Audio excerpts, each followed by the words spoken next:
Assalamualaikum warahmatullahi wabarakatuh.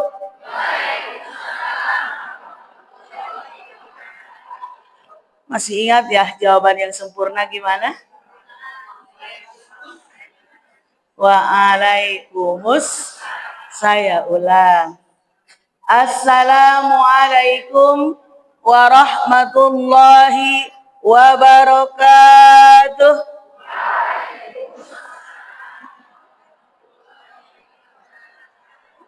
Alhamdulillah sudah lulus ya. Alhamdulillahirabbil alamin wa bihi nasta'inu ala umuri dunya waddin.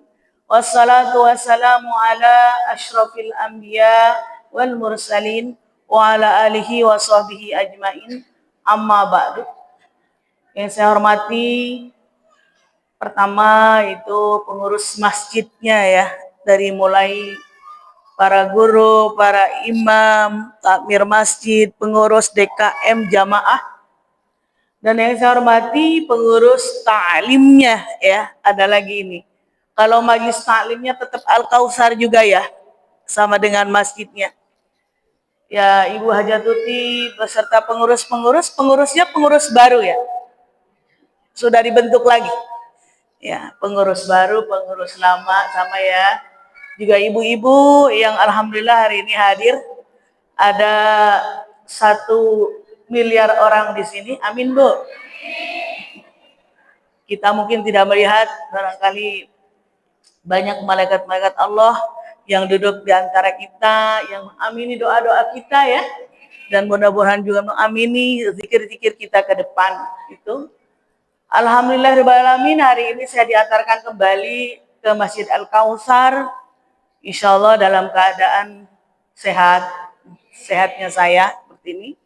Meskipun kalau lelah itu biasa ya Bu ya.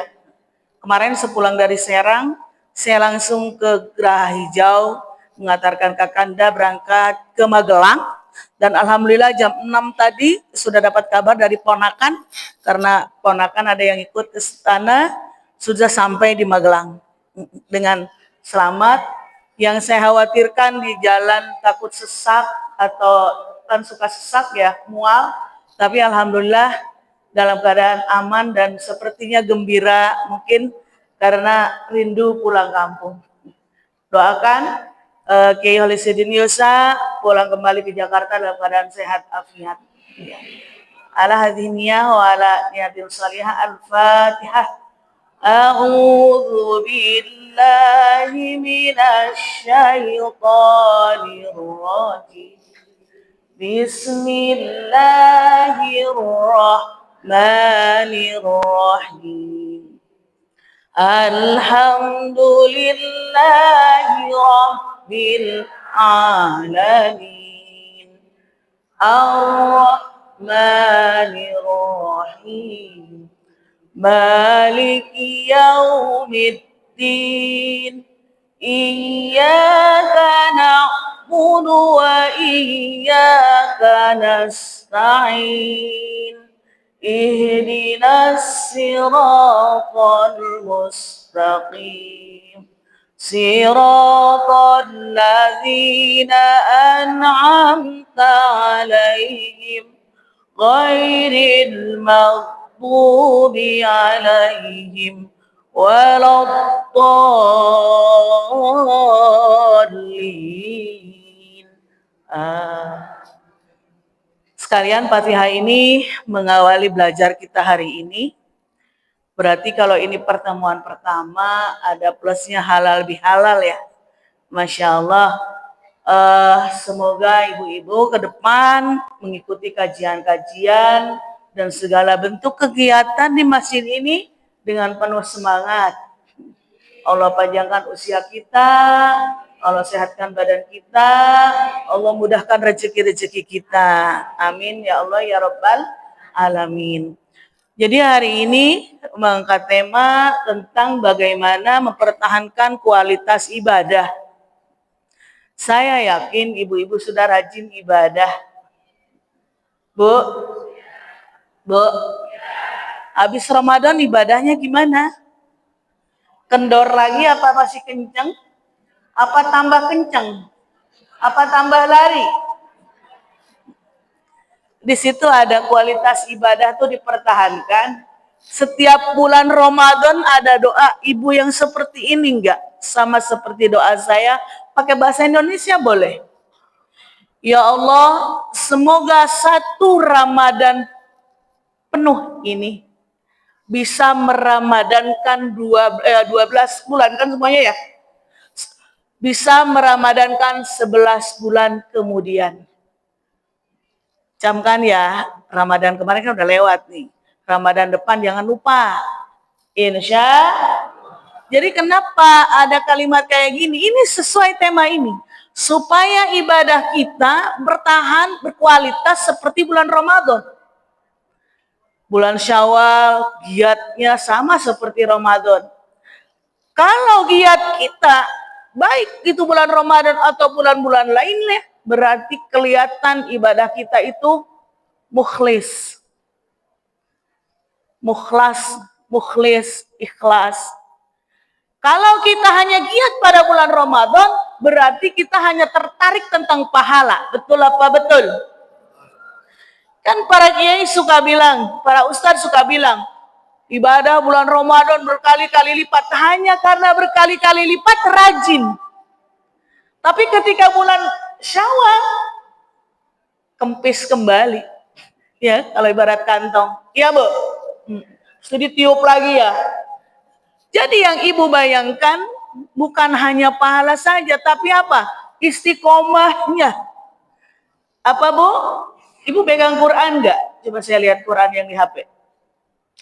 Ada perintah Allah bahwa di dalam ibadah kita harus istiqomah. Maka kenapa kualitas kita harus dijaga? Karena kita ingin membiasakan ibadah ini istiqomah berapapun pahalanya. Berlipatkah? Atau biasa aja 1:1 atau 1:10 atau bagaimana? Pokoknya istiqomah. Jadi ibadah itu bukan hanya kenceng. Kalau kayak wifi mah, oh ini IndiHome nih kayaknya. Sinyalnya gede gitu ya. Oh, ini kayaknya sinyal baru nih, produk baru. Kenapa? Sinyalnya kurang mantep. Nah, kalau ibu ingin kualitas ibadahnya bagus, sinyalnya dikencengin. Siapa yang ngencengin, Bu? Hati kita. Siapa yang ngencengin? Hati kita. Maka ada kalimat di ujung tema ini, kenalilah musuhmu. Supaya apa? Supaya si musuh jangan mengendorkan hati kita, niat kita. Coba dibuka, Bu. Surah Hud. Saya baca sedikit aja kalau gitu ya. Bismillahirrahmanirrahim. Fastaqim kama. Ada, Bu? Fastaqim. Maka tetaplah engkau Muhammad. Ini perintah kepada Nabi Muhammad Sallallahu Alaihi Wasallam. Surah Hud ya, 112. Silakan ditulis nanti di rumah, cek lagi kalau tidak bawa Quran. Apa katanya? Maka tetaplah engkau Muhammad di jalan yang benar. Maksudnya istiqomah. Sebagaimana telah diperintahkan kepadamu. Fastaqim kama umirta. Ada, Bu? Ya. Pendeknya tuh ayat 112. Ya, ada. Jadi apa kaitan ayat ini dengan judul tema yang kita bahas hari ini? Kaitannya adalah kalau setelah Ramadan atau setelah melakukan kebaikan, kita diperintahkan tetap konsisten alias istiqomah.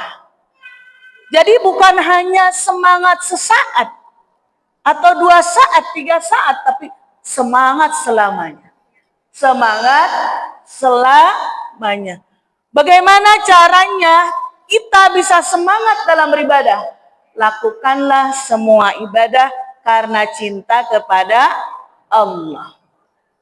Lakukan ibadah karena cinta kepada Allah. Ibu kalau berbicara tentang cinta di dalam Islam ini sangat luar biasa, Masya Allah. Jadi bagaimana kita bisa memerankan hati kita Hati ibu ada di mana, Bu? Hati ibu terletak bersama dengan jantung ya. Karena bahasa hati itu ada bahasanya disebutnya kolbun, ada fuadun. Jadi hati itu bahasa Arabnya ada beberapa. Ada lubun, albab. Makanya dalam Al-Quran sering ada kalimat ya ulil albab. Orang yang selalu berpikir dengan jernih. Kalau pikiran kita jernih, ibadahnya kita semangat. Kenapa? Karena harapan kita bukan sesaat tapi panjang. Karena kita tahu bahwa hidup akan berakhir. Akhirnya kita adalah pada hari apa? Hari apa, Bu? Akhir hidup kita pada hari apa, Bu? Hari kita diambil oleh Allah.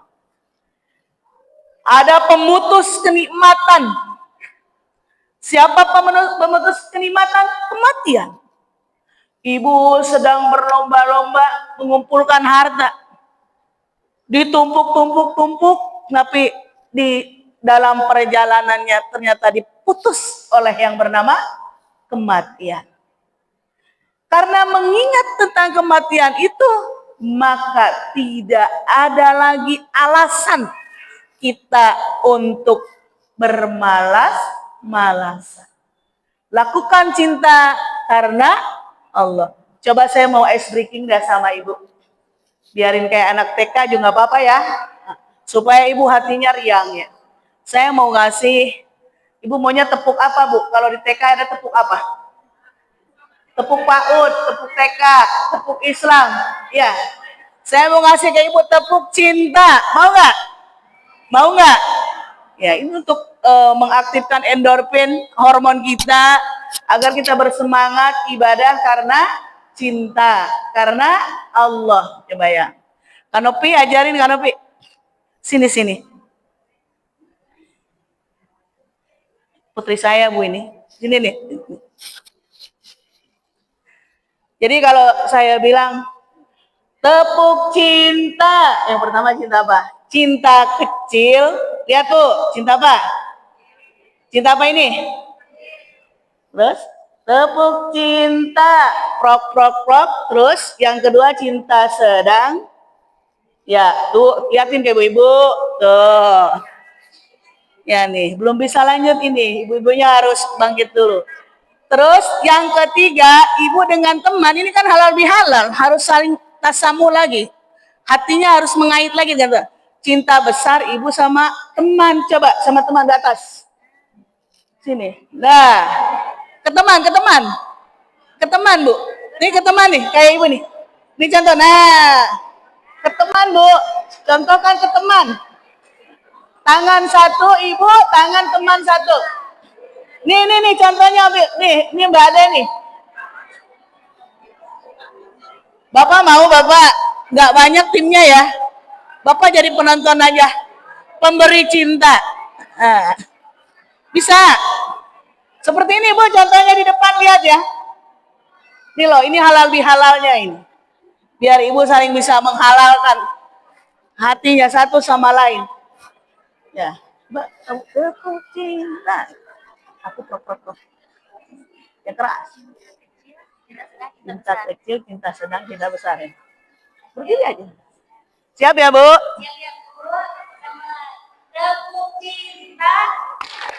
Cinta kecil, cinta sedang, cinta besar. Ulang. Jalan sana. Ulang.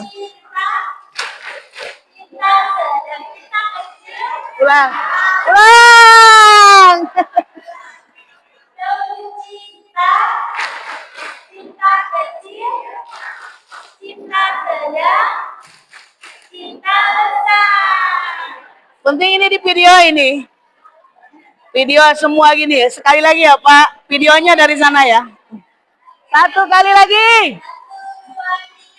Tepuk cinta, cinta kecil, cinta sedang, cinta besar.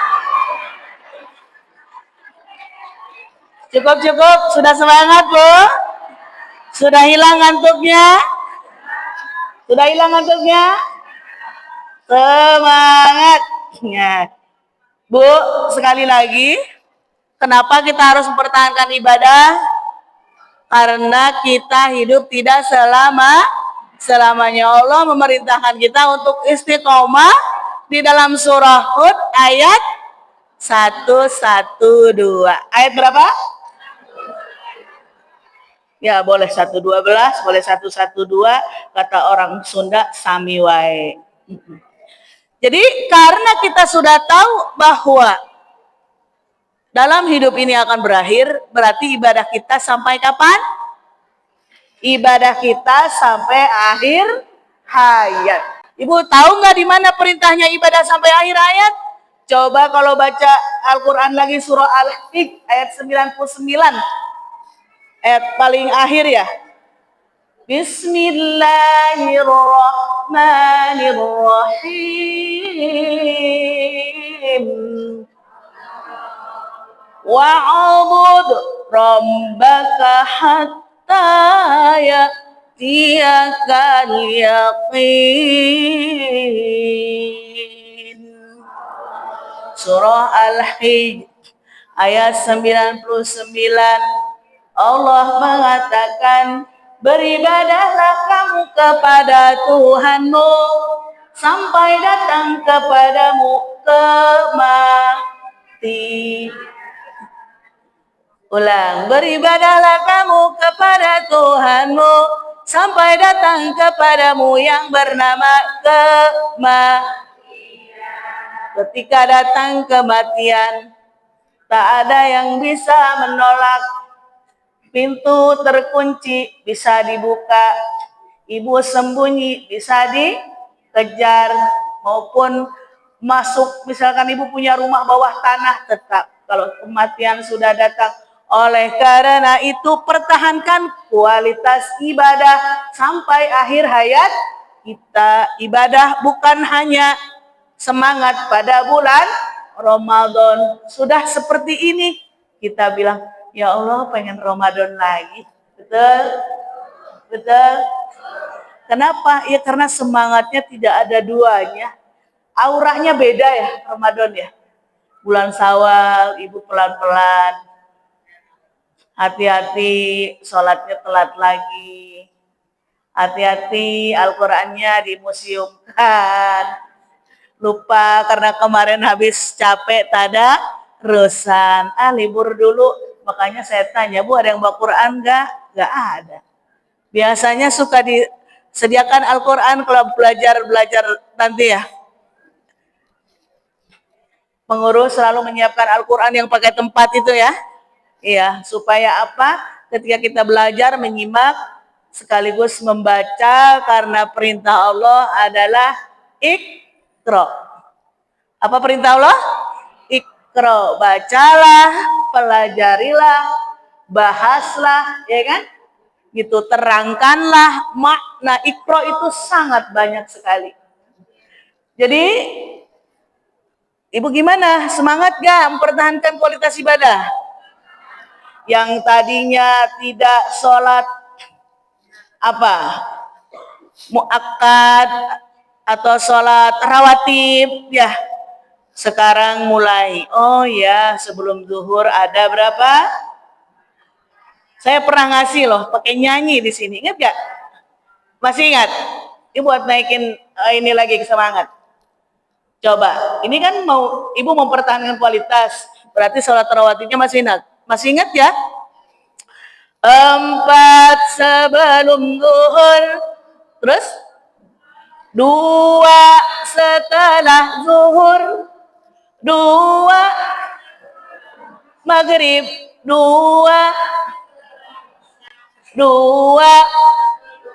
nah masih ingat.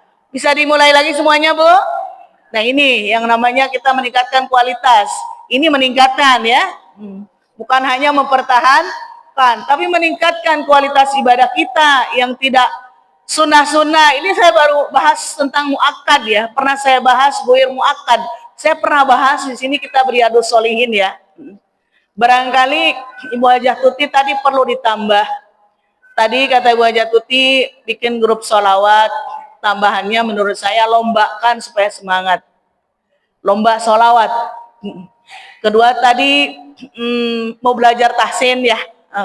Ya tambahannya lombakan bacaan Al-Qur'annya. Yang ketiga jangan lupa fikih perempuannya. Itu tambahan dari saya ya. Karena kita tidak luput dari belajar fikih ibadah. Bagaimana kita mempertahankan kualitas ya kan? Nah, coba saya ulang ya. Sholat rawatib yang muakkad 4 sebelum zuhur. Coba.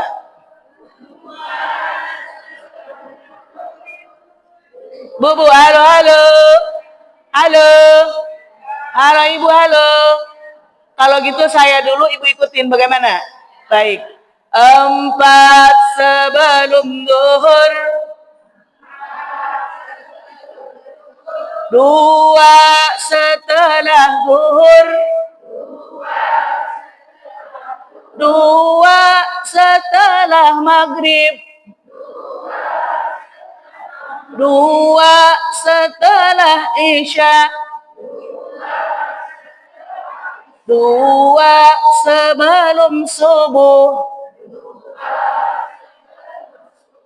Tambah ya, naik ya, 12 rakaat tambahan sholatnya, itu sunnah.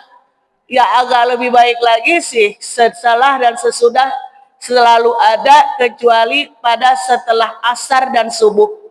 Ya, jadi kan Nabi bilang dalam hadisnya, sebelum fardu ada sunnah. Maghrib juga ada, isya juga ada gitu loh Pak. Nah tetapi yang muakkad ini 12. Karena ini lagi merangkak meningkatkan ibadah pelan-pelan. Coba yang 12 rakaat aja dulu. Siap Ibu melakukannya? Yang sebelum zuhur 22 ya, enggak 4 sekaligus. 2 rakaat, 2 rakaat. Ya, enggak 4 sekaligus. 2 ini yang dimaksud kualitas ibadah. Jadi kualitas ibadah itu ditentukan pada seberapa berbedanya kita ibadah dari tahun kemarin. Begitu loh Bu.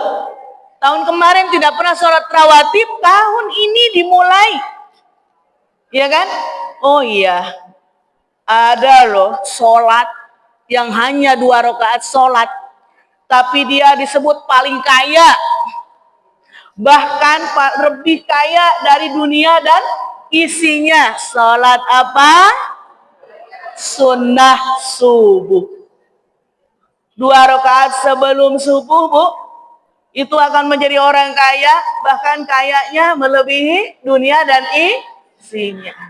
Tapi jangan langsung Ibu, oh berarti nanti saya punya mobil mewah, oh saya punya apa, rumah gedong. Nggak begitu Bu. Cara membuat kayanya Allah itu variatif, ya kan? Ada tidak punya apa-apa tapi hatinya lega, hatinya lapang dan menerima keadaan-keadaan yang memang sudah ditakdirkan oleh Allah Subhanahu wa Ta'ala. Ada yang tidak kaya secara dunia, tapi ya selalu punya saat membutuhkannya. Ya, ada tidak kaya sebagaimana bayangan kaya yang idealnya di sini. Orang-orang Jakarta itu kaya, misalkan mobilnya berapa, tetapi dia itu selalu sedekah. Masya Allah. Tidak terlihat kekayaannya. Tapi setiap Ramadan dia paling depan menyumbangkan sembako buat lansia. Makanya kata apa Bu? Kata Rasul, tangan yang di atas lebih baik daripada tangan yang di. Coba di Al-Kautsar, Ramadan kemarin Ibu masih menjadi penerima. Saya berharap Ibu bulan Ramadan tahun depan menjadi pemberi. Amin apa Bu? Kualitas tuh naik. Ya. Jadi jangan kita punya banyak harta di rumah, tapi kita masih tertarik menerima sembako di Al-Kautsar. Ada nggak kayak gitu di sini? Ada? Ada? Mana orangnya? Nah, oleh karena itu kenali musuhmu. Mana musuhnya? Hawa nafsu. Siapa musuh kita? Syaiton. Musuh kita siapa? Syaitan. Surah Fatir ayat 6, sebetulnya banyak ayatnya ya. Ini yang saya temui aja. Bahwa musuh kita itu adalah syaitan. Bismillahirrahmanirrahim. Inna syaitana lakum aduwwun fattakhidhuhu aduwwa. Sesungguhnya setan itu musuhmu, maka karena itu janganlah engkau mendekat, dan karena itu berlindunglah kepada Allah dari godaan syaitan. Musuhnya bukan musuh biasa, tapi musuh luar biasa. Karena syaitan itu datang tergantung iman kita. Imannya tinggi, setannya juga semakin tinggi. Iya, yang diganggu kiai, setannya tingkat profesor. Betul, jadi syaitan itu akan mengganggu kita sesuai kadar iman yang ada di dada kita. Kalau imannya kecil, kata setan, Allah, ini mah kata orang Sunda, disintrek aja terguling. Gitu. Tapi kalau ini imannya sangat besar, syaitan sampai jalan dari kanan, jalan dari kiri, jalan dari depan. Susah sekali ini. Imannya besar.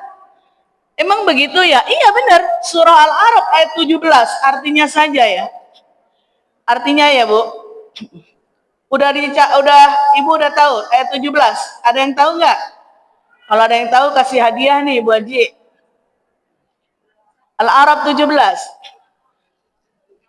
Godaan syaitan itu kemudian pasti aku akan mendatangi mereka, kata syaitan ya.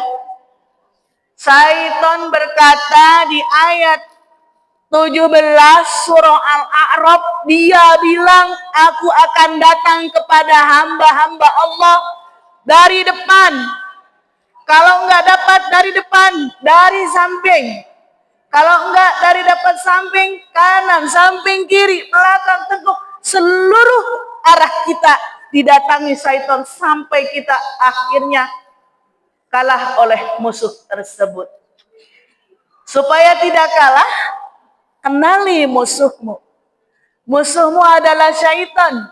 Doanya ada dalam surah Al-Mu'minun 97-98. Qur Rabbi apa?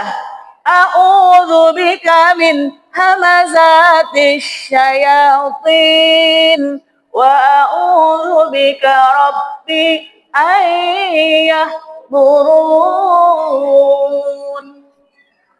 Tuhanku, aku berlindung kepadamu dari bisikan syaitan yang sering bisik-bisik. Ngambil nggak ya sembako? Ngambil nggak ya sembako? Ambil aja sayang-sayang, udah kelihatan. Siapa tuh yang bisik-bisik? Musuh. Jangan, masih ada yang membutuhkan, ada yang lebih butuh, ada yang lebih layak.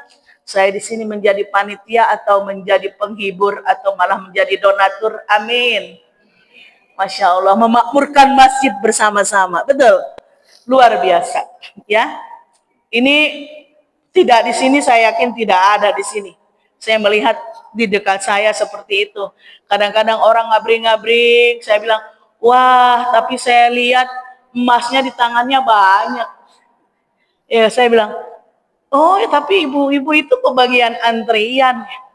Ada saksinya di sini tuh, Mak Uti. Ya, ngantri-ngantri di Betawi ya, Ti. Karena Uti sering ikut ngantri. Jadi, sekali lagi, kenali musuh kita agar kita tidak terjebak oleh hawa nafsu. Hawa nafsu itu membawa kita kepada amarah, kepada ingin selalu berlebih, kepada kita selalu apa? Ayo, malas. Ya, ntar lagi deh di sini di Masjid Al-Kautsar sudah Allahu Akbar, Allahu Akbar.